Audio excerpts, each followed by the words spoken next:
We thank God for the growth in the Seventh-day Adventist Church since Global Mission began some 3 decades ago. I don't think we have ever sat down to discuss a subject of greater importance than global mission. And global mission requires a strategy in order to carry the message of God's love, the saving grace of Christ and His soon coming to every nation, kindred, tongue, and people. A global mission and a global strategy which extends from continent to continent, country to country, city to city, group to group, and ultimately person to person. We've seen many new people groups and countries entered. We've seen thousands of new churches planted. We've seen literally millions of people find hope and salvation through Jesus.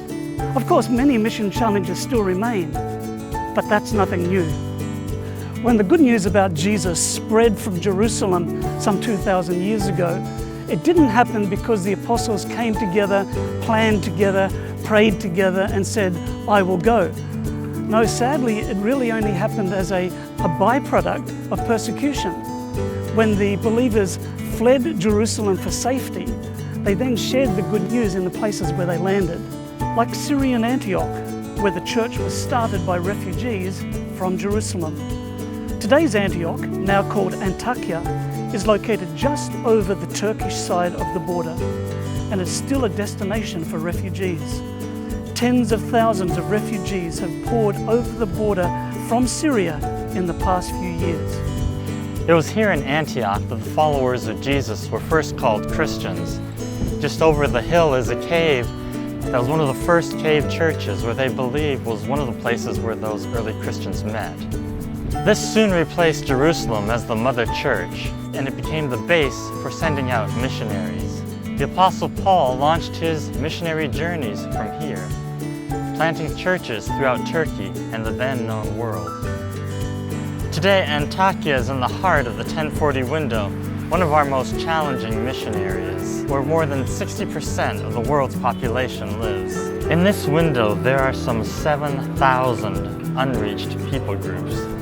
They're considered unreached because they don't have enough of a Christian presence to continue without outside help.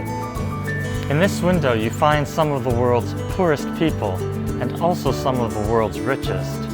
It's also home to the world's great religions, with only a handful of Christians. In fact, right here in the Middle East, there are cities of more than 1 million people and not one single Seventh-day Adventist. Of course, our Urban Mission Challenge is not limited to the Middle East or the 1040 window. In Africa, Asia Pacific, the Americas, Europe, cities where the majority of the world's population now live are our new mission field. And of course, the cities are home to every nation, kindred, tongue, and people.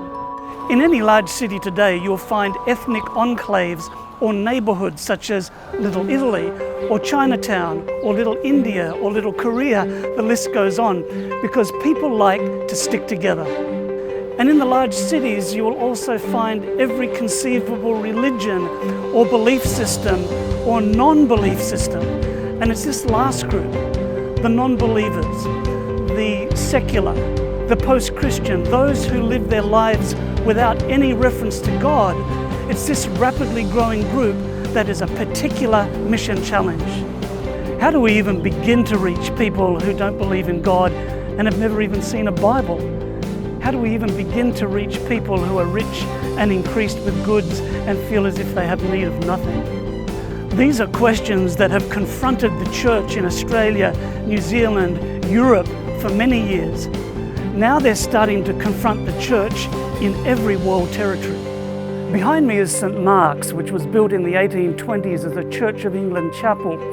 Today, it is no longer a place of worship. It is the Mercato Mayfair. It's a food hall where people come to eat, to drink, to socialize.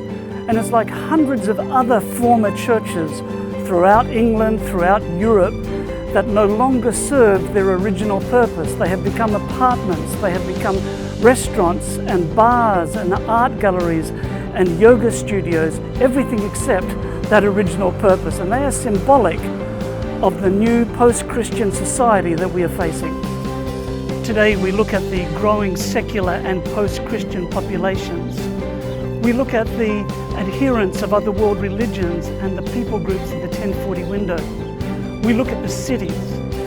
In the face of such challenges, many people see walls, but we see opportunities. Many see the lack of funds, but we see the source of all funds. Many see our weakness, but we see His strength. And God has invited us to participate with Him in His mission of salvation here on earth. Who will say, I will go?